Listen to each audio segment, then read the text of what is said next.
अस्सलामु अलैकुम वरहमतुल्लाहि वबरकातुह। अल्हम्दुलिल्लाहि रब्बिल आलमीन वलाक़िबतु लिल-मुत्तक़ीन वस्सलातु वस्सलामु अला अफ़ज़लिल अंबिया'i व सय्यिदिल मुरसलीन व अला आलिहि व अस्हाबिहि व अज़वाजिहि व अहलि बैतिहि व उलमाए मिल्लतिहि व औलियाए उम्मतिहि अजमाईन, अम्मा बाद फ़अऊज़ु बिल्लाहि मिनश शैतानिर रजीम। बिस्मिल्लाहिर रहमानिर रहीम। इन्नद-दीन इंदल्लाहिल इस्लाम। सदक़ल्लाहुल मौलानाल अज़ीम व सदक़ रसूलुहुन नबियुल अमीनुल मकीनुल करीम व नहनु अला ज़ालिका लमिनश शाहिदीन वश्शाकिरीन वल्हम्दुलिल्लाहि रब्बिल आलमीन। इन्नल्लाहा व मलाइकतहु युसल्लूना अलन नबी या अय्युहल्लज़ीना आमनू सल्लू अलैहि व सल्लिमू तस्लीमा। अल्लाहुम्मा सल्लि अला सय्यिदिना व मौलाना मुहम्मदिन मअदिनिल जूदि वल करम मंबइल इल्मि वल हिल्मि वल हिकम। सलातun व सलामुन अलैका या सय्यदी या रसूल अल्लाह सल्लल्लाहु तआला अलैहि वसल्लम। अज़ीज़ान मिल्लत इस्लामिया, हम इस्लाम के मानने वाले और इस्लाम एक ऐसा मजहब है कि जो बंदे को समाजी, सियासी, माशरती हुकूक समझाने में और बताने में बाकी तमाम मजहब से यकताए रोजगार है। इस्लाम का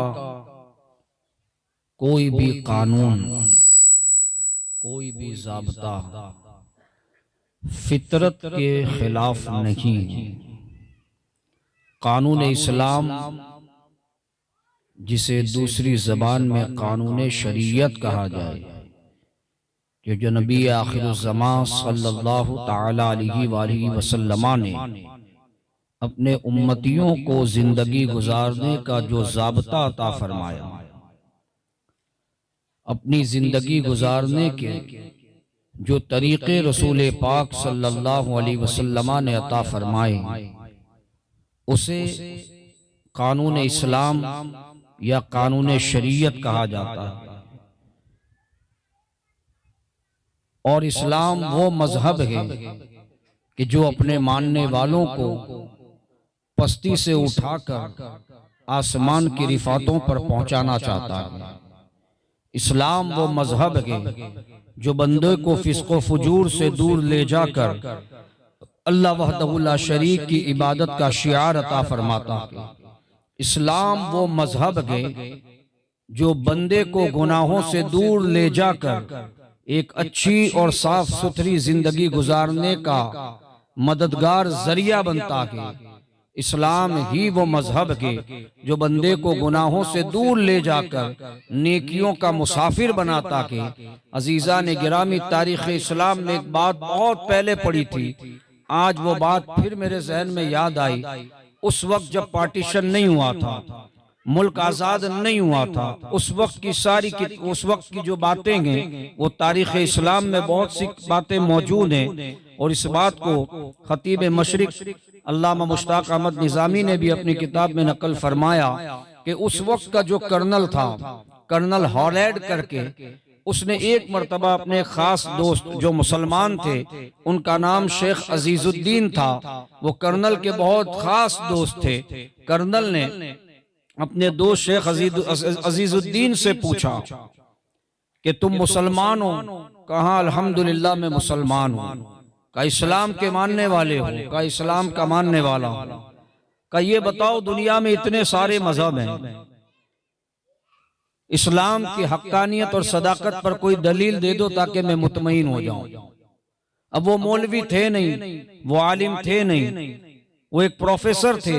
उन्होंने अपने तरीके से उसको मुतमईन करने की दलीलें दी कि इस्लाम की हक्कानियत का मामला ऐसा ऐसा है, इस्लाम की सदाकत ऐसी ऐसी है। उन्होंने अपने तौर पर जवाब दिया तो उस कर्नल ने कहा कि तुम्हारी बात बजा गई, लेकिन तुम्हारी बात ने मेरे दिल को मुतमईन नहीं किया। मैं तुम्हें इस बात का जवाब देता हूं कि अब आज के बाद आइंदा कल से अगर तुमसे कोई सवाल करे कि इस्लाम की सदाकत की दलील दो, इस्लाम की हक्कानियत की दलील दो, तो उसका जवाब मैं तुम्हें देता हूं। सोचें, अंग्रेज था, मुसलमान नहीं था, ईसाई था, मुसलमान नहीं था। उसने कहा कि हमारे मुल्क इंग्लैंड के अंदर मुल्क चलाने के लिए पार्लियामेंट्री निजाम है और पार्लियामेंट के अंदर 100 मेंबरान हैं और हर एक मेंबरान के नीचे 10-10 अधिकारी काम करते हैं जो अपने वक्त के दानिश्वर, अपने वक्त के बहुत बड़े समझदार तबका जिसे कहा जाता है, वो लोग उस मेंबर के तहत काम करते हैं। और मुल्क में जब भी कोई नया निफाज कायम करना होता है, जब कोई नया कानून बनाना होता है, तो ये 100 मेंबर पार्लियामेंट जमा होते हैं और इन तमाम ऑफिसर्स को बुलाते हैं और बुलाने के बाद उनसे ये बात कहते हैं कि हमें फला चीज के लिए कानून बनाने हैं। तो ये दानिश्वर तबका सब के सब मिलकर एक जगह सर जोड़कर बैठते हैं और महीनों और साल भर की मेहनत के बाद एक कानून बनता है और वो कानून पार्लियामेंट के मेंबरान के सामने पेश किया जाता है। जब वो कानून मेंबर ऑफ पार्लियामेंट के सामने रखा जाता है तो वो कानून की शक्ल में मेंबर ऑफ पार्लियामेंट मेंबर से वो पार्लियामेंट से उस कानून को पास करते हैं। जब कानून मुल्क में नाफिज होता है, जब मुल्क के ऊपर कानून को लागू किया जाता है, तो मामला ये होता है कि बहुत से लोग उसका विरोध भी करते नजर आते हैं कि ये कानून में यहाँ खराबी है, ये कानून में यहाँ खामी है। यहाँ तक कि एक साल गुजरता नहीं कि उसमें बहुत सारे उसके मनफी पहलू नजर आने लगते हैं और मनफी पहलू के बाद मेंबरान पार्लियामेंट को उस कानून को तब्दील करने की जरूरत पड़ती है। और बसा औकात तो ये हो जाता है कि अगर तब्दील न किया जाए, तब्दील करने की गुंजाइश भी न रहे, तो फिर उस कानून को तब्दील करने की बजाय मनसूख कर देना पड़ता है, उस कानून ही को खत्म कर देना पड़ता है, उसकी जगह कोई नया कानून लाना पड़ता है। ये हमारे निजाम हयात का मामला है, ये हमारी मेंबर ऑफ पार्लियामेंट को चलाने का तरीका है, ये मुल्क को चलाने का मामला है। लेकिन सुन ए अजीजुद्दीन, तेरे नबी आखिरुज़्ज़मा हुजूर खातमुन नबिय्यीन सल्लल्लाहु अलैहि वसल्लम ने आज से 1400 साल पहले एक कानून मुसलमानों के हवाले कर दिया, इंसानियत के हवाले कर दिया, कुरान की शक्ल में, हदीस की शक्ल में, अपनी जिंदगी की शक्ल में। कसम खुदा की खा के कहता हूँ 1400 साल का अरसा गुजर गया, न उसमें तब्दीली की जरूरत पड़ी, न तरमीमी की जरूरत पड़ी, और सुबह कयामत तक इस कानून को कोई मनसूख भी नहीं कर सकता। यही इस्लाम की सबसे बड़ी सदाकत की दलील है। नारे तकबीर, नारे रिसालत, इस्लाम जिंदाबाद। अजीजा ने गिरामी, ये इस्लाम की सदाकत की दलील कोई अपना नहीं कह रहा, गैर कह रहा है। एक ईसाई कर्नल कह रहा है। आप सोचें, हक वो है जो गैर भी गवाही दे, हक वो है जो गैर भी हक वो है जो गैर भी बोले और अपने हक्कानियत की दलील दे। तो अजीजा ने गिरामी, मैं आपसे बताना ये चाहता हूँ, हमारा मजहब जो है ये आफाकी मजहब है, खुदा का पसंदीदा दीन है। अल्लाह फरमाता इन्नद्दीना इंदल्लाहिल इस्लाम, के बेशक अल्लाह के नजदीक अगर कोई दीन पसंदीदा है वो इस्लाम के, उसका शुक्र अदा करे। अल्लाह ने हमें इस्लाम में पैदा किया, मुसलमान बनाया, ये उसका करम के कि जिसकी हक्कानियत और सदाकत की दलीलें भी आज गैर मुस्लिम देता नजर आ रहा है। अजीजा ने गिरामी, बात आगे बढ़ाऊं, ये इस्लाम ऐसा मुकद्दस मजहब है जो बंदे को अल्लाह की मारिफत का नूर देता है। इस्लाम वो मजहब है जो बंदे को पस्ती से लेकर उरूज की तरफ लेकर जाता है। इस्लाम कभी नहीं चाहता कि उसका मानने वाला फिस्को फुजूर में मुब्तला हो। इस्लाम कभी नहीं चाहता कि उसके मानने वाले का बातिन गंदा हो, उसका जाहिर गंदा हो। रखो, बल्कि रसूलुल्लाह ने फरमाया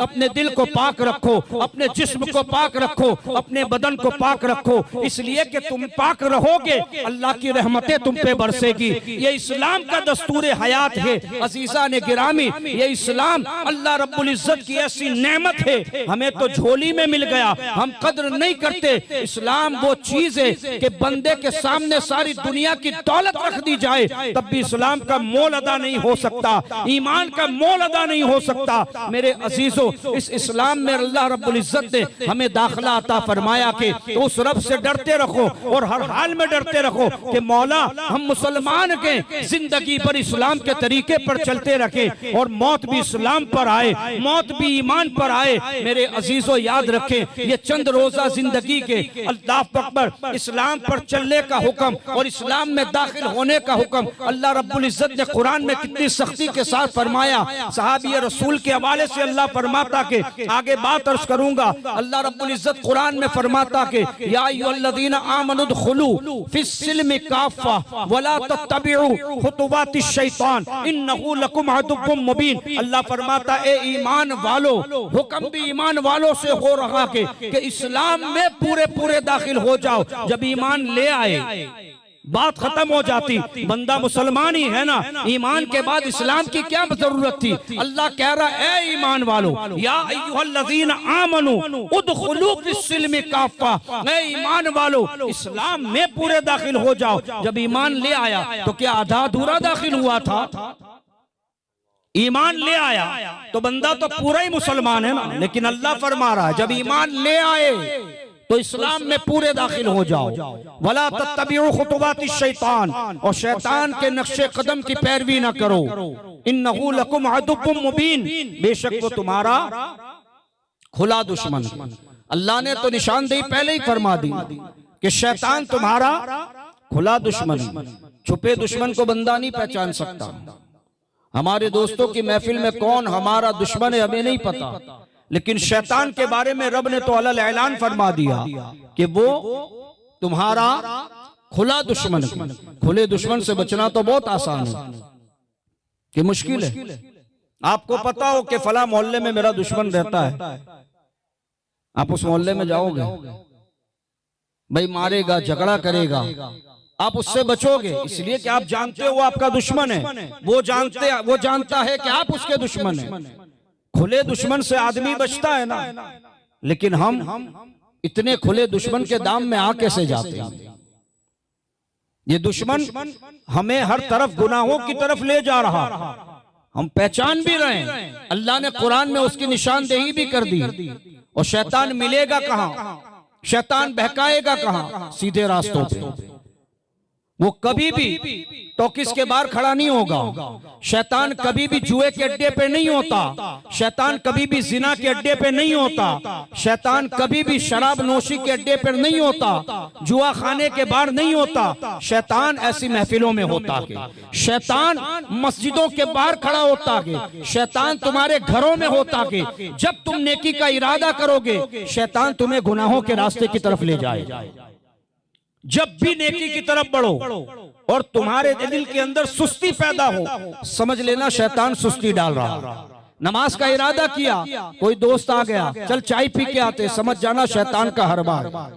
शैतान ने मकर किया है कि जा रहे थे नमाज पढ़ने और पहुंच गए चाय के अड्डे पर, जा रहे थे दीन की महफिल में, दोस्त बोला 31 है चलो वहां चले जाते, समझ जाना शैतान आ गया। ये खुला दुश्मन है। जब तुम नेकी के रास्ते पे चलोगे शैतान उस रास्ते पर बहकाने के लिए आएगा। अल्लाह रब्बुल इज्जत ने फरमाया ए ईमान वालो इस्लाम में पूरे दाखिल हो जाओ। क्या मतलब? इस आयत के तहत तफसीर अजीजी के अंदर और सारी तफासिर में शान नुज़ूल ये बयान किया गया कि हजरत अब्दुल्लाह इब्न सलाम रदी अल्लाह ताला अन्हु साहबी रसूल हैं, ईमान नहीं लाए थे लेकिन मदीने में रहते थे और मदीने में आपके खजूरों के गार्डन थे, बाग थे, और आप यहूदी मजहब के और ईसाई मजहब की किताबों के आलिम भी थे। आपने आसमानी किताबों का इल्म हासिल किया था, आपने पता था कि हुजूर अलैहिस्सलाम को यहाँ तशरीफ लाना है हिजरत फरमा कर। जब हुजूर अलैहिस्सलातु वस्सलाम मक्का से मदीना हिजरत फरमाकर तशरीफ लाए तो हजरत अब्दुल्ला इब्न सलाम के कानों में हुजूर की आमद की इत्तला हुई।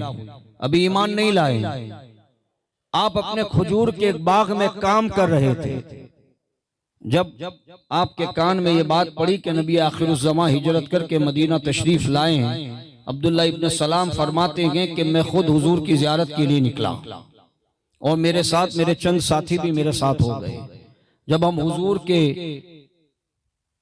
मस्कन की तरफ पहुंचे तो हमने देखा लोगों का बड़ा हुजूम है, इसलिए कि हुजूर हमेशा के लिए हिजरत फरमाकर मदीना तशरीफ ले आए।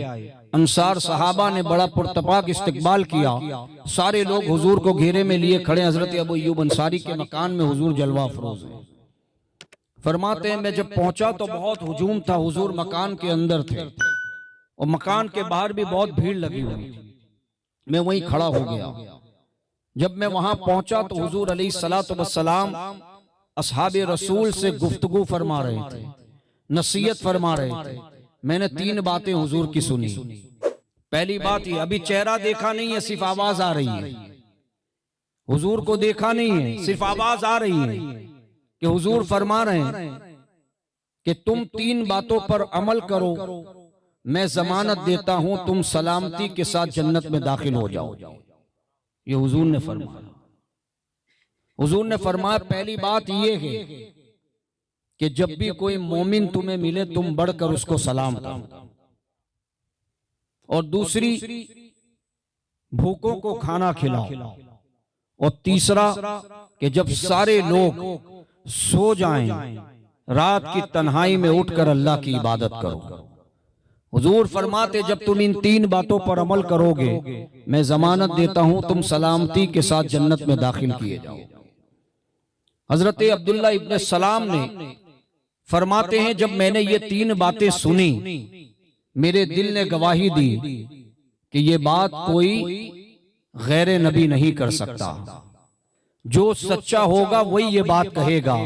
जब इतनी प्यारी प्यारी बात सुनी तो मेरे दिल में ख्याल आया कि मैं ऐसी मीठी और प्यारी बात करने वाले नबी की चेहरे का दीदार करना चाहता हूं जिसकी बातें इतनी प्यारी हैं, उसका चेहरा कितना खूबसूरत होगा, वो कैसा हसीनो जमील होगा। अल्लाह अकबर। फरमाते हैं कि मैं आगे बढ़ा, लोगों को चीरता हुआ मैंने एक नजर रसूल अकरम सल्लल्लाहु अलैहि वसल्लम के चेहरे को देखा।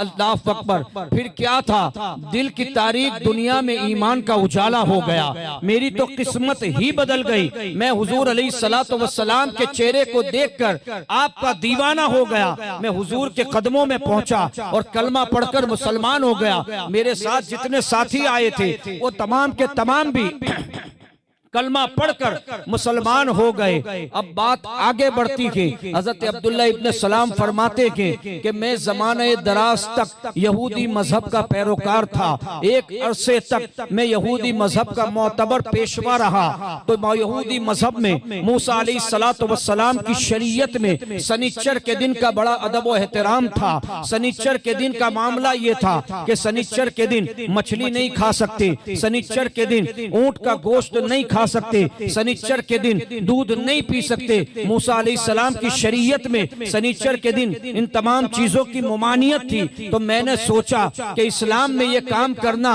या इसका छोड़ना कोई मुस्तहब या वाजिब नहीं है। अगर मैं सनिच्चर के दिन का एहतराम करूं, कौन अब्दुल्ला इब्न सलाम साहबी रसूल अव्वलीन साबिकीन में इनका जिक्र आता के अल्लाह अकबर। हजरत अब्दुल्ला इब्न सलाम फरमाते कि मैंने ये सोचा कि अगर मैं सनिच्चर के दिन का एहतराम कर लूं, अगर सनिच्चर के दिन में ऊंट का गोश्त न खाऊं, परहेज करूं, अगर दूध न पीऊं, परहेज करूं, तो इस्लाम के दामन पर कोई हर्फ नहीं आएगा। इसलिए कि इस्लाम में तो ये कोई बात है ही नहीं कि सनिच्चर के दिन आपको दूध पीना ही पीना है, सनिच्चर के दिन ऊंट का गोश्त खाना ही खाना है। इस्लाम में तो ऐसी कोई जबरदस्ती है ही नहीं। मैंने जब इस्लाम का मुताला किया तो मैंने पाया कि इस्लाम के दामन पर कोई हर्फ नहीं आएगा अगर मैं सनिच्चर के दिन इन चीजों से परहेज करूंगा।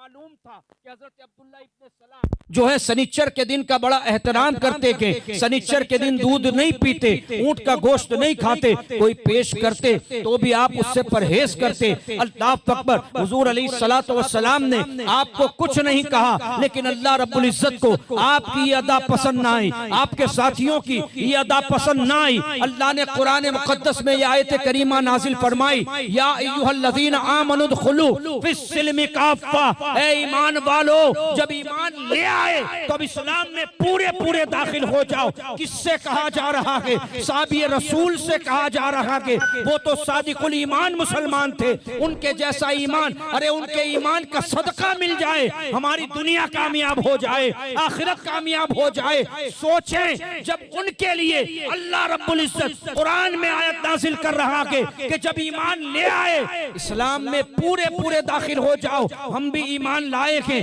अब हम सोचें क्या इस्लाम में पूरे दाखिल हुए हैं? क्या हमारी जिंदगी इस्लाम के तरीके पर है? क्या हमारा उठना बैठना इस्लाम के तरीके पर है, या सिर्फ नाम के मुसलमान के? मुसलमानों, हमें अपने गिरबान में झांकना होगा, क्या हमारे अमल ऐसे हैं कि जो इस्लाम के तरीके पर है या यहूद नसारा के तरीके पर है? आज मुआशरे के अंदर आप देखें, हर कोई एक दूसरे पर सबकत ले जाना चाहता कि अगर उसने ये काम किया मैं उससे ज्यादा ये करूंगा। गुनाह के काम में बंदा सबकत ले जाना चाहता कि, जबकि सहाबा का मामला ये था, नेकियों के मामले में एक दूसरे पर सबकत ले जाने की बातें करते थे। जैसे उसरत का मामला देखें, हजरत उमर फारूक आजम फरमाते कि मैं सारी जिंदगी इस ताक में रहा, इस ताक में लगा रहा कि अबू बकर से कभी तो नेकी में मैं आगे बढ़ जाऊं, इसलिए कि दोनों रसूलुल्लाह के पसंदीदा थे और हुजूर के साथ हमेशा रहते। हजरत उमर फरमाते मैं हमेशा इस ताक में रहता, इस खोज में रहता कि कभी तो कोई वक्त मिल जाए कि मैं अबू बकर से नेकी में आगे निकल जाऊं। जैसे उसरत का दिन आया, तबूक की तैयारी का मौका आया और बंदी का ऐसा आलम था, मार्केट इतना पस्त था, कहत साली का आलम ऐसा था कि एक एक खजूर पर दो दो सहाबा का गुजर हो रहा था। एक दिन खाना खाते 4-4 दिन तक सहाबा के घरों में फाके होते। उस वक्त तबूक का मार्का रूनमा होना था। रसूल अकरम सल्लल्लाहु अलैहि वसल्लम ने मस्जिद नबी में ऐलान किया कि कौन है जो मुजाहिदे इस्लाम के लिए अपने खजाने खोलें, उनकी मदद करें, माल से, ऊंट से, गल्ले से। अब हालात पहले से हुजूर जानते कि किसके क्या हालात है, लेकिन फिर भी लश्कर इस्लाम के लिए हुजूर ने तरगीब दिलाई। हजरत उमर फारूक आजम फरमाते कि उस वक्त मैं मस्जिद नबी में मौजूद था, अबू बकर भी मौजूद थे, दोनों दोस्त थे, एक दूसरे के माली हालात को जानते थे। वो समझ गए कि इस वक्त अबू बकर के हालात तंग हैं, उनके पास इतना असासा नहीं है, इतना माल नहीं है, लेकिन मेरे पास इस वक्त माल अबू बकर से ज्यादा है। अल्लाह अकबर, मैं अबू बकर से आज नेकी में सबकत ले जाऊंगा। जैसे हुजूर ने फरमाया लाओ मुजाहिदीन इस्लाम के लिए, जिहाद फी सबीलिल्लाह के लिए कौन अपना माल अल्लाह की बारगाह में पेश करता के? हजरत उमर भी चले, हजरत अबू बकर भी चले। हजरत अबू बकर अपना घर का सारा माल लेकर, चंद माल था, थोड़ा सा माल था, यहाँ तक के घर की जो झाड़ू थी वो भी हजरत अबू बकर लेकर आए और हुजूर की बारगाह में रख दी। या रसूल अल्लाह, ये जो माल था सब कुछ आपकी बारगाह में रख दिया। उधर हजरत उमर रदी अल्लाह ताला बड़ी खुशफहमी में मुब्तला के फरमाते इस वक्त मेरे पास माल ज्यादा के। आप घर गए, अपने घर के सारे माल को जमा किया, 2 हिस्से किए, एक हिस्सा अपने घर वालों के लिए छोड़ा और आधा हिस्सा पूरा हुजूर अलैहिस्सलाम की बारगाह में लेकर चले आए और हुजूर की बारगाह में बड़ी खुशी खुशी के साथ सारा माल रख दिया। उसके बाद हुजूर अलैहिस्सलातु वस्सलाम ने फरमाया देखो अबू बकर भी अपना माल ले आए, उमर भी अपना माल ले आए, लेकिन अबू बकर का मामला अलग है। हजरत उमर की भवें तेज हुई, फरमाते हैं मामला क्या अलग है? फरमाते हैं उमर कितना माल लेकर आए? फरमाते या रसूल अल्लाह, अर्ज करते या रसूल अल्लाह कुल माल का आधा हिस्सा आपकी खिदमत अक़दस में ले आया। हजरत अबू बकर से हुजूर पूछते कि अबू बकर कितना माल लेकर आए? अर्ज करते या रसूल अल्लाह घर में जितना माल था अबू बकर ने सब कुछ आपके कदमों पर निछावर कर दिया, आखिर झाड़ू बची थी या रसूल अल्लाह वो भी आपकी बारगाह में लाकर रख दी। हजरत अबू बकर से हुजूर ने फरमाया अपने घर वालों के लिए क्या छोड़कर आया? तो शायर कहता है बुलबुल को फूल, परवाने को शमा, बस सिद्दीक के लिए है खुदा का रसूल बस। अर्ज करते या रसूल अल्लाह मेरी आल औलाद के लिए आपकी मोहब्बत छोड़कर आया हूं।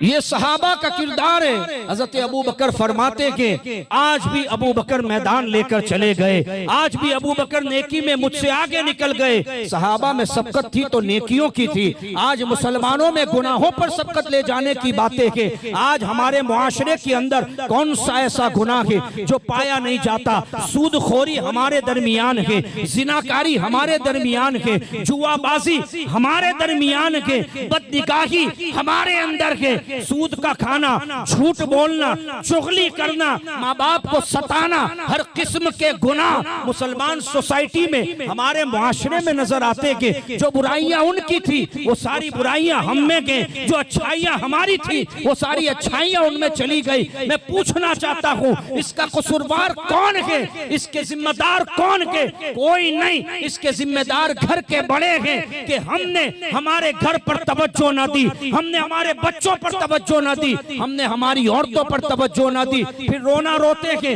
दुआ कबूल नहीं होती, रोना रोते के बच्चे कहना नहीं सुनते। सोचो हमने अल्लाह की कितनी सुनी कि हमारी औलाद हमारी सुनेगी। अगर हम अल्लाह की सुनने लगे, कसम खुदा की हमारी औलाद हमारी सुनने लगेगी। मेरे अजीजों, हमें अपनी फिक्र करनी के, सोचना के चाहे कोई भी हो, आप 1000 तकरीर सुन ले, लाख तकरीरें सुन ले, इनकलाब नहीं आ सकता। इनकलाब तभी आएगा जब बंदे का ज़मीर खुद अपने आप को मलामत करेगा कि मैं क्या कर रहा हूँ, मुझे किस काम के लिए अल्लाह ने भेजा। के अल्लाह ने तो कुरान में यहाँ फरमाया कि वमा खलक़तुल जिन्ना वल इंसा इल्ला लियअबुदून, कि हमने जिन और इंसान को अपनी इबादत के लिए पैदा किया। इबादत का लफ्ज इस्तेमाल किया कि अल्लाह ने नमाज का लफ्ज इस्तेमाल नहीं किया, अल्लाह ने रोजे का लफ्ज इस्तेमाल नहीं किया, हज का लफ्ज इस्तेमाल नहीं किया। इबादत फरमाया कि इबादत में नमाज भी है, इबादत में रोजा भी है, इबादत में हुकूकुल्लाह भी है, हुकूकुल इबाद भी है। हुकूकुल्लाह जो अल्लाह के हुकूक हैं, यानी कि नमाज अल्लाह के लिए, रोजा अल्लाह के लिए, नमाज अल्लाह के लिए, हज अल्लाह के लिए, ज़कात अल्लाह के लिए, ये हुकूकुल्लाह के। और हुकूकुल इबाद क्या है? माँ बाप का हक है, बीवी बच्चों का हक है, रिश्तेदारों का हक है, पीर का हक है, उस्ताद का हक है, इमाम का हक है, अपने अड़ोसी पड़ोसी का हक है। जो लोगों से दरमियान ताल्लुकात है उन्हें हुकूकुल इबाद कहा जाता कि अगर बंदा अल्लाह के हुकूक में चोरी करेगा तब भी जहन्नम में जाएगा, अगर बंदों के हुकूक में चोरी करेगा तब भी जहन्नम में जाएगा। इसलिए कि हुकूकुल्लाह भी फर्ज है, हुकूकुल इबाद भी फर्ज है। अगर फर्ज में कोताही की गई तो नवाफिल कबूल नहीं होंगे। मेरे अजीजों, याद रखे अल्लाह रब्बुल इज्जत ने ये जिंदगी दी है इसलिए नहीं दी ताकि हम 31 मनाए, हम यहूद और नसारा के तरीके पर चले, हम जुआ खेले, हम मुशरिकीन के तरीके पर चले, शराब पिए। मेरे अजीजों, ये शराब नोशी, ये शराब का पीना, ये इतनी बुरी लत है, इतनी बुरी चीज है कि हारूत और मारूत का वाकया आपने सुना है कि नहीं सुना? हजरत इदरीस अलैहिस्सलातु वस्सलाम के जमाने के अंदर जब लोगों में गुनाह आम हो गए, गुनाह आम हुए, तो फरिश्तों ने अल्लाह की बारगाह में अर्ज की। जब बंदे बदकार हो गए, हजरत इदरीस अलैहिस्सलाम अल्लाह के जलीलुल कद्र पैगंबर, उनके जमाने में फरिश्तों ने अल्लाह की बारगाह में अर्ज की, मालिक ये इंसान, ये तेरे बंदे गुनाहों में और बदकिरदारियों में कितने मुलव्विस हो गए, तू हमें मौका दे कि हम जाकर कुछ करें। फरिश्तों से अल्लाह ने फरमाया कि तुम नहीं समझोगे। फरिश्तों ने कहा मौला हमें मौका दे। अल्लाह रब्बुल इज्जत ने फरिश्तों से कहा कि देखो, मैंने इंसान के अंदर नफ्स भी रखा है, गुस्सा भी रखा है, शहवत रखी है, गुस्सा रखा है, तुम्हें उस चीज से पाक रखा। फरिश्तों को गुस्से और शहवत से पाक रखा। अगर तुम्हें ये चीज दे दूं तो तुम भी उसका बार नहीं उठा पाओगे। ये अल्लाह फरमा, तफसीर अजीजी में है। फरिश्तों ने अर्ज की मालिक हमें मौका दे। जब फरिश्तों ने इसरार किया, अल्लाह ने फरमाया तुम अपने फरिश्तों की जमात में से सबसे परहेजगार फरिश्तों को लेकर आओ। तो फरिश्ते जमात में से दो फरिश्तों को लेकर आए, एक का नाम था हारूत और एक का नाम था मारूत। कुरान में भी उसका तस्करा मौजूद है। वो आए, अल्लाह रब्बुल इज्जत ने उनके अंदर शहवत भी रखी और उनके अंदर गुस्सा भी रखा। अलगर्ज के उनके अंदर नफ्स रख दिया और उनको जमीन पर उतार दिया। अल्लाह रब्बुल इज्जत ने फरमाया कि देखो, बाबिल शहर पर उन्हें उतारा और कहा कि तुम लोगों के दरमियान फैसला करोगे, फैसल बनाकर भेजे जाएंगे, तुम लोगों के दरमियान अदल व इंसाफ कायम करना। कहा ठीक है मौला। इसमें आजम का विर्द अल्लाह ने बता दिया कि शाम के वक्त इसमें आजम का विर्द करना और आसमान पर वापस आ जाना, रात तुम दुनिया में नहीं रुक सकते। कहा ठीक है। अब वो हारूत और मारूत बाबिल शहर में काजी बनकर बैठ गए और लोग अपने मसाइल लेकर उनके पास आते और अपने फैसले उनके पास करवाते। चंद दिनों के अंदर उनका चर्चा और शोहरा पूरे मुल्क में हो गया। दूर दूर से लोग उनके पास फैसले करवाने आते। एक दिन एक फारस की खूबसूरत औरत हारूत और मारूत के पास आई और आने के बाद अपने शोहर के खिलाफ मुकदमा दायर किया। ये दोनों हारूत और मारूत उस औरत को देखकर उसके इश्क में फरेफ्ता हो गए। जब उसके इश्क में फरेफ्ता हुए, उनके अंदर शहवत ने जोश मारा, गुनाह का इरादा हुआ, तो उस औरत ने कहा कि मैं ऐसे तुम्हारे साथ राजी नहीं हो सकती, इसलिए कि तुम्हारा मजहब अलग है, मेरा मजहब अलग है। वो ईरान की थी, मजूसी थी। उसने कहा कि तुम्हारा मजहब अलग, मेरा अलग, अगर तुम चाहते हो कि मैं तुम्हारे साथ बदकिरदारी करूं, बदकारी करूं, तो या तो तुम बुत को सजदा कर लो या मेरे शोहर को कत्ल कर दो, इसलिए कि मेरा शोहर जो है बड़ा गैरतमंद है, वो इस चीज को बर्दाश्त नहीं करेगा। तो ये दोनों ने कहा ना बुत को सजदा कर सकते हैं, ना हम किसी का कत्ल कर सकते हैं, क्योंकि नाहक कत्ल करना हुकूकुल इबाद में चोरी है और बुत को सजदा करना ये शिर्क है। अल्लाह के अलावा किसी को सजदा करना ये शिर्क है। का ये दोनों काम नहीं हो सकते। वो औरत चली गई। अब ये दोनों के दिलों में उस औरत के इश्क की चिंगारियां उभरने लगी। औरत तो मुकदमा दायर करके चली गई, लेकिन उसकी हुस्न पर, उसकी खूबसूरती पर हारूत और मारूत ऐसे फिदा हुए कि उन्होंने पैगाम भेजा कि हम तुझसे मिलना चाहते हैं। उस औरत ने कहा आ जाओ। दिन के वक्त वो औरत सच सवर कर बैठ गई। ये दोनों वहां पहुंचे। जब वहां पहुंचे तो उन्होंने फिर अपनी ख्वाहिश का इजहार किया। तो उस औरत ने कहा कि देखो, मैंने तुम्हें पहले ही कहा कि या तो तुम बुत को सजदा कर लो, मेरे शोहर को कत्ल कर दो, या फिर तुम शराब पी लो।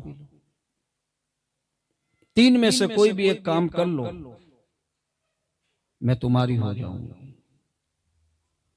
अब वो दोनों ने सोचा कि बुत को सजदा तो नहीं हो सकता, शिर्क है, किसी को कत्ल भी हम नहीं कर सकते, हाँ अलबत्ता शराब पी सकते हैं।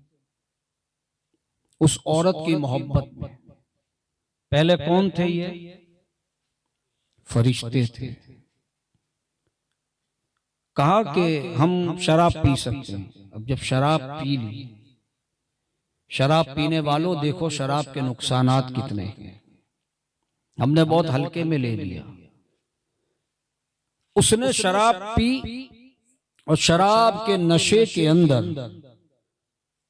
उस औरत ने उनसे बुत से सजदा भी करवा लिया। सजदा करवाने के बाद अपने शोहर को कत्ल भी करवा दिया। और जो इसमें आजम अल्लाह का राज था उनके पास, वो औरत को बता दिया। और वो औरत इसमें आजम जानकर आसमान पर चली गई। अल्लाह रब्बुल इज्जत ने ज़हरा सितारे की मांदिन उसको सितारे में तब्दील कर दिया, उस औरत को। तफसीर अजीजी में है। अब जब इनके शराब का नशा उतरा तो ये दोनों बड़े शर्मिंदा हुए, क्योंकि गुनाह याद आए, हमने शराब पी ली, बुत को सजदा भी कर लिया और उसके शोहर को कत्ल भी कर दिया, उस औरत को इसमें आजम जो अल्लाह की तरफ से राज था, किसी को नहीं बताना था, हमने उसको बता दिया। हम बड़े शर्मिंदा हुए, अल्लाह की बारगाह में माफी मांगने लगे। अल्लाह रब्बुल इज्जत ने फरिश्तों की जमात से फरमाया, देखो फरिश्तों, तुम कहते थे कि हम इंसान को सुधार सकते हैं, मैंने इंसान के अंदर शहवत रखी, गुस्सा रखा, नफ्स रखा, यही 3 चीजें मैंने इनके अंदर रखी और ये गुनाहों की तरफ चले गए। मेरे बंदे के अंदर भी ये 3 चीजें हैं जो गुनाहों की तरफ लेकर जाते, लेकिन जो बंदा उससे रुक जाए, शहवत की वजह से, गुस्से की वजह से, नफ्स की वजह से, ये सब होने के बावजूद मेरा बंदा अपने आप को गुनाह से बचा ले, मैं रब होकर तुम फरिश्तों को गवाह बनाता हूं, उस बंदे को मैं जन्नत में आला मकाम अता फरमाऊंगा। सोचिए, अब हजरत इदरीस अलैहिस्सलातु वस्सलाम की बारगाह में दोनों आए, नबी थे, कहा हमारी खता माफ होगी, शफाअत के तलबगार हुए। पता चला अल्लाह के अलावा भी कोई शफाअत, कुरान में है, हारूत और मारूत अल्लाह से माफी मांगते रहे, हुक्म इलाही कुछ नहीं हुआ।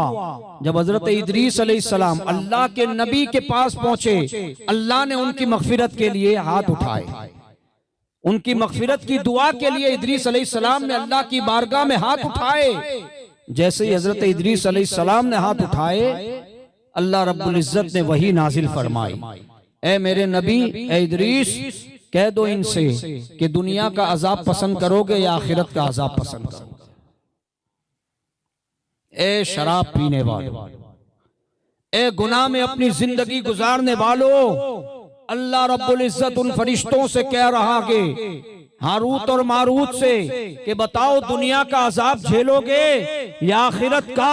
अब उन्होंने तो जहन्नम देखी है ना, आखिरत का अजाब देख चुके थे फरिश्ते कि आखिरत का अजाब कितना सख्त होगा, जहन्नम कितनी सख्त है। फरिश्तों ने अर्ज की, मौला हमें दुनिया के अजाब में मुब्तला कर दे, इसलिए कि आखिरत का अजाब सहने की हम में ताकत नहीं है।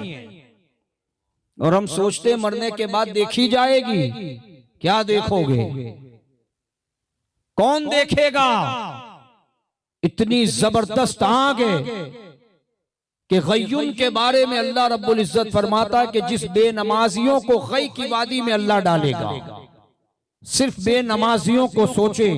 जिना की बात तो अलग है, चोरी, मक्कारी, चुगलखोरी, जुआ खेलना, शराब पीना, ये गुनाह तो बहुत अजीम है। जो बंदा नमाज तर्क करता है, अल्लाह उसको गय्युन वादी में अजाब देगा। हदीस पाक में आता है, सहाबा ने अर्ज किया, रसूलल्लाह ये कौन सी वादी के? हुजूर अलैहिस्सलाम ने फरमाया, इसकी सख्ती से जहन्नम भी पनाह मांगती है। उस वादी की सख्ती इतनी ज्यादा है कि खुद जहन्नम उससे पनाह मांगती है। मेरे अजीजों सोचे, फरिश्तों ने अर्ज किया, मालिक हम जो है दुनिया का अजाब झेलने के लिए तैयार हैं, आखिरत का अजाब बर्दाश्त करने की हमें ताकत नहीं है, इसलिए कि वो तो अबदुल अबाद तक का अजाब है, वो तो हमेशा के लिए अजाब है। मौला तू हमें दुनिया में जो सजा देना चाहे हमें मंजूर है। इदरीस अलैहिस्सलाम को हुक्म हुआ, बाबिल के कुएं में इनको उल्टा लटका दो, और उस कुएं में आग जल रही है, कयामत तक जलती रहेगी, और उस कुएं में वो कयामत तक उल्टे जंजीरों में लटकाए गए। और सिर्फ इतना ही नहीं, हर साथ अल्लाह रब्बुल इज्जत एक एक फरिश्ता भेजता है जो दोनों को एक एक दुर्रा मार कर आसमान पर जाता है। सोचे, एक गुनाह किया, एक बार शराब पी, एक बार सजदा कर लिया बुत को, एक बार कत्ल किया, इसमें आजम बता दिया, शर्मिंदा हुए, माफी मांगी, तब ये अजाब है। और यहाँ इतने गुनाह है, तौबा की तौफीक नहीं है, इतने गुनाह कर लिए, रब को राजी करने की फिक्र नहीं है। सोचे हमारा क्या बनेगा, ठिकाना क्या होगा हमारा, किस तरफ जा रहे हैं। मेरे भाइयों, मेरे बुजुर्गों, नौजवान साथियों, ये जिंदगी अल्लाह की नेमत है, ये दारुल अमल है। जितना हो सके अच्छे काम कर, मरने के बाद कोई अमल नहीं लाएगा। न मरने के बाद कोई अमल पहुंचेगा। अगर नेक औलाद है तो वो सदक़े जारिया है या सवाब जारिया। अगर नेक औलादें तेरे हक में अल्लाह की बारगाह में दुआ करेगी तो अल्लाह गफूरुर रहीम रहम फरमा दे। लेकिन हमारी औलाद जुआ खेलने वाली हो गई, हमारी औलाद शराब पीने वाली बन गई, हमारी औलाद जिनाखोर हो गई, हमारी औलाद सट्टे का नंबर लगाने वाली बन गई, तो अजाब उसको तो होगा ही होगा, पुरशिश हमसे भी होने वाले। हम थोड़ी बचेंगे, इसलिए कि ये औलाद अल्लाह की अमानतें हैं और अमानत के बारे में अमीन से सवाल होगा, हमसे जवाब मांगा जाएगा। हम क्या जवाब देंगे? मेरे अजीजों, हमें इस्लाम में अल्लाह रब्बुल इज्जत ने दाखिला अता फरमाया। इस्लाम को समझें, इस्लाम के तरीके को समझें। ये इतना पाक मजहब, इतना पसंदीदा रब का मजहब है कि बंदा अगर इस्लाम पर सही तरीके से आमिल हो जाए तो वो कभी गमगीन नहीं होगा, उसके करीब गम नहीं आएगा। इसलिए कि जो नमाज का पाबंद हो, जो शरीयत का पाबंद हो, जो हर वक्त खुदा से डरता हो, फिर अल्लाह रब्बुल इज्जत फरमाता ला खौफुन अलैहिम वला हुम यहज़नून, कि हरगिज हरगिज न फिर उसे किसी चीज का खौफ होगा न किसी बात का गम होगा। अल्लाह का खौफ पैदा करें, हर वक्त रब का खौफ अपने दिल में रखें। एक पारसा औरत थी, एक बड़ा मशहूर ताजिर मिस्र का, उस औरत पर आशिक हो गया और उस औरत की तंगी की वजह से उसके साथ बुरे काम का इरादा किया। वो औरत और उसके बच्चे कई दिन के फाके पर थे, भूखे थे, प्यासे थे। उस औरत ने जब उस मिस्र के ताजिर से कहा कि अल्लाह के लिए मेरी मदद कर दे, वो बेवा औरत थी, बड़ी खूबसूरत। उस शख्स ने कहा कि मेरे घर आजा, मैं तेरी मदद करता हूं। वो औरत चली गई।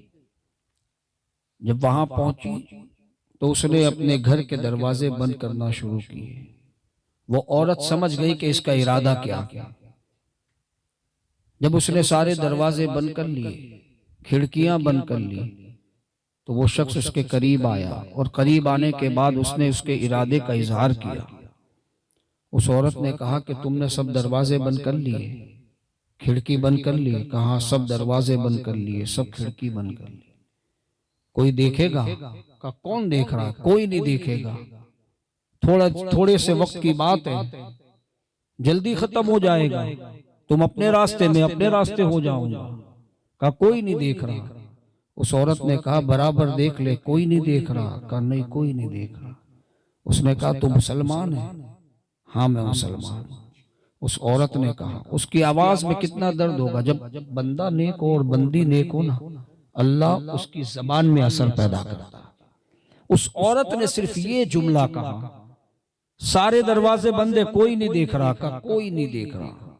उसने कहा क्या अल्लाह का भी दरवाजा बंद है? क्या रब भी गाफिल है? क्या अल्लाह नहीं देख रहा तेरे मेरे गुनाह को? वो औरत कहती है उस औरत के पैर में लग्जिश आना शुरू हुई, कपकपाहट आना शुरू हुई, वो कांपने लगा खौफे इलाही से। उसने सच्चे दिल से वहीं पर तौबा की और तौबा करने के बाद उस औरत का शुक्रिया अदा किया कि मेरी बहन तूने मुझे बहुत बड़े गुनाह से बचा लिया। तुझे जब भी जिस चीज की जरूरत हो मेरे पास चली आना मेरी बहन, हर वक्त मैं तेरा ख्याल करूंगा। उस औरत ने रब का खौफ उस बंदे को दिलाया, खुद भी गुनाह से बची, उसको भी गुनाह से बचाया। ये कौन सा अमल था? ये खौफे खुदा का मामला था। बंदे के दिल में अगर रब का खौफ आ जाए, कोई भी गुनाह करने से पहले यकीन जाने अल्लाह रब्बुल इज्जत उस गुनाह के बचने पर उसकी मदद फरमाता।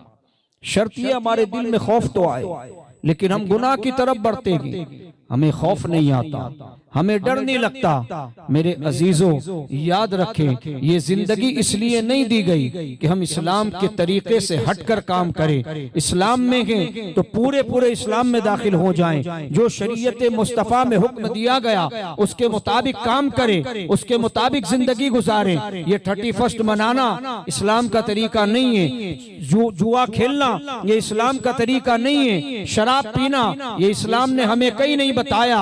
अपने माँ बाप को सताना, किसी की गीबत करना, चुगली करना, ये इस्लाम ने नहीं बताया, बल्कि इस्लाम ने तो तरीके बताए कि शराब से बचने के, उसकी नहूसतें बताई गई, चुगली से बचने के, उसकी नहूसतें बताई गई कि कुरान में हर चीज का हुक्म मौजूद है, हदीस में हर चीज की सराहत के साथ, वजाहत के साथ बयान मौजूद है। अगर तुम इन गुनाहों में मुलव्विस होगे, रब नाराज होगा, और रब नाराज होता है उसका ठिकाना जन्नत नहीं बल्कि जहन्नम में होता कि बंदा इस दुनिया में गंदी जगह पर जाना पसंद नहीं करता, वो चाहता है मैं अच्छी जगह पर जाऊं, गंदी जगह पर पैर रखना पसंद नहीं करता। सोचो, जन्नत जैसी नेमत छोड़कर, जन्नत जैसी बहारें छोड़कर किसका दिल चाहेगा कि जहन्नम जैसी वादियों में बंदा जाए। अगर जहन्नम से बचना के, जहन्नम में जाने से अपने आप को बचाना है, इस्लाम के तरीके पर आना होगा, इस्लाम के दायरे में रहकर, शरीयत के दायरे में रहकर इस्लाम पर सख्ती से अमल करना होगा। अल्लाह रब्बुल इज्जत की बारगाह में दुआ के मौला करीम मुझे और आपको शरीयत मुतहरा के मुताबिक जिंदगी गुजारने की तौफीक अता फरमाए, वरना ऐसा न हो कि शर्म नबी, खौफे खुदा, ये भी नहीं वो भी नहीं, हमारा मामला ऐसा न हो जाए कि दिन लहव में खोना तुझे। इमाम अहमद रजा ने बड़ी प्यारी बात फरमाई थी कि दिन खेल कूद में खो देना हमें, दिन लहव में खोना तुझे, शब सुबह तक सोना तुझे। हम सारा दिन खेल कूद में, तमाशों में गुजार रखेंगे, गुनाहों में गुजार रखेंगे, और आला हज़रत फरमाते शब सुबह तक सोना तुझे, रात जब आती के हम मीठी नींद लेकर सो जाते के, हमें फिक्र नहीं होती कि सारा दिन हमने नमाज पढ़ी कि नहीं पढ़ी, सारा दिन गुनाह किया, तौबा की कि नहीं की, अगर उस हाल में मौत आ जाए तो क्या बनेगा। आला हजरत फरमाते कि शब सुबह तक सोना तुझे, शर्मे नबी, खौफे खुदा, ये भी नहीं वो भी नहीं, हमारे दिल में हुजूर की शर्म भी नहीं बची कि जाएंगे कयामत में हुजूर को मुंह क्या दिखाएंगे, हमारे दिल में खुदा का खौफ भी न बचा, हमने खुदा का खौफ अपने दिल में पैदा न किया, न हुजूर की शर्म हमें आई। हुजूर फरमाते कि मेरी उम्मत के अच्छे अमाल, बुरे अमाल मेरे सामने पेश किए जाते कि जब मेरा उम्मती अच्छे अमल करता के मैं खुश होता हूँ, मेरा उम्मती बुरे अमल करता के मेरी रूह को तकलीफ होती कि मैं नाराज होता हूँ, और हुजूर जिससे नाराज हो जाएं उसका क्या बनेगा, और हुजूर जिससे राजी हो जाएं उसका मामला क्या होगा। तो मेरे अजीजों, ये न समझना कि हुजूर हमारे अमाल से वाकिफ नहीं है। हम बड़ी धड़ल्ले से पढ़ लेते हैं और ऐसा समझते हैं कि बस ये नात के अशारी हमें जन्नत में लेके चले जाएंगे, कि हर एक गुलाम का चेहरा हुजूर जानते हैं, है क्या नहीं। तो जुमले पर भी गौर करें। शायर ने बहुत पते की बात कही है, हम गुलाम सुनते हैं तो खुश हो जाते हैं, है क्या नहीं। शायर ने क्या कहा, बरोज हश्र शफात करेंगे चुन चुन कर, यही शेर है ना, बरोज हश्र शफात करेंगे चुन चुन कर। गौर तो करें, उसने कहा चुन चुन कर, उम्मत तो सारी हुजूर की है ना, लेकिन कह रहा है चुन चुन कर। क्यों? हर एक गुलाम का चेहरा हुजूर जानते हैं। बात गुलामी की है, और गुलाम वो होता है जो आका के हुक्म पर अमल करे। समझ आ गई? अगर आप किसी के यहाँ नौकरी करते हैं, सेठ को जो राजी करे वही कारीगर अच्छा होता है, समझ गए। अगर सेठ की मंशा के खिलाफ काम करे, सेठ कहे 9 बजे आने का, वो आवे 12 बजे, सेठ कहे 2 बजे खाने जाना, 2:30 बजे आ जाना, वो 2 बजे जावे आवे 4 बजे। सेठ राजी होगा नाराज होगा? नौकरी पे रखेगा? नहीं चलेगा, तू तो मेरे लड़के जैसा है, 12 नहीं बेटा 1 बजे आना। होगा ऐसा? बोलेगा अगले महीने हिसाब करके निकल ले, दूसरा आदमी रख लूंगा। मिसाल दे रहा हूं तो हंस रहे हम, अच्छी बात है। अल्लाह सुन्नियों को हंसता रखे, और हंसने के साथ साथ आखिरत की फिक्र भी पैदा करे। सेठ नाराज होगा, क्यों? नौकर सही बराबर नहीं है, गुलाम काम सही से नहीं कर रहा है। मालिक राजी होगा कि नाराज होगा? हर एक गुलाम का चेहरा हुजूर जानते। गुलाम बनेंगे हम, पहले ये तो सोचें कि खुद आका बन के अपने नफ्स की ख्वाहिशात में मुब्तला। समझ गए मेरी बात? गुलाम बने पहले। गुलाम उसको कहते हैं जो हुजूर को पसंद है, गुलाम को पसंद है। जो हुजूर को पसंद नहीं, गुलाम को भी पसंद नहीं। अल्लाह हमें सच्चा गुलाम मुस्तफ़ा बनाए, अल्लाह हुजूर का सच्चा गुलाम बनाए। अल्लाह की बारगाह में दुआ है, मौला करीम मुझे और आपको सही मानों में मुसलमान बनाए, अमल करने वाला मुसलमान बनाए, और हमारे गुनाहों को रब माफ फरमाए, और हमें यहूद व नसारा मुशरिकीन के तरीके पर चलने से अल्लाह महफूज रखे, गुमराहों के तरीके से अल्लाह हमारी हिफाजत फरमाए। अल्लाह अपने ईमान और इनाम याफ्ता बंदों के तरीके पर चलने की तौफीक अता फरमाए। व मा अलैना इल्लल बलाग। अस्सलामु अलैकुम व रहमतुल्लाहि व बरकातहू।